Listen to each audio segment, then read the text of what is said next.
And let me talk to you about some of this evidence that we've uncovered, because some of it's new.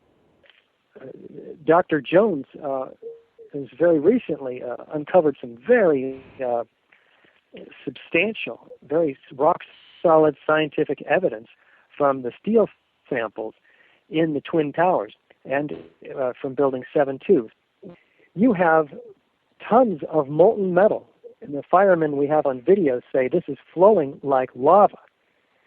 And we have the World Trade Center structural engineer, Leslie Robertson, quoted as saying the molten metal was flowing. So there's plenty of evidence. In fact, in a warehouse, we have plenty of photos of this stuff that's pulled out after it's been cooled in these giant chunks, tons of this cooled, previously molten metal. What is it? Well, Dr. Jones from Brigham Young University at the time was mailed some of the slag from a memorial from Clarkston University, and he found that it contained predominantly iron. And so it wasn't, well, first of all, we know in the case of Building 7, which wasn't hit by an airplane, so we know it wasn't aluminum anyway. But he found that this iron contained these trace chemical signature of thermite, which is very interesting because the military uses thermite to cut through steel like a hot knife through butter. And in fact, he found a chemical trace of a special form of thermite called thermate, which is a high sulfur content. So, and it's corroborated, by the way, from FEMA, who found on these steel beams, which the firemen described as dripping with molten metal and partially evaporated, the ends of these beams, many of them, he found, FEMA found rapid oxidation, sulfidation, and intergranular melting. Now, fires don't do this to steel. This is very uncommon. It's the whole point that FEMA was making in their analysis.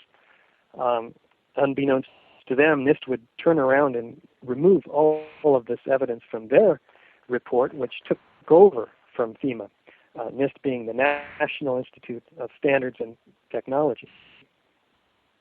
So they completely wiped out, or tried to, that part of the evidence. Well, interestingly enough, these chemical trace elements that Dr. Jones found were fluorine and manganese, zinc, aluminum, and some others that are in the exact proportions that you find in the military thermite. Now, why would they use military thermite, and what is it? Its byproduct is molten iron, first of all.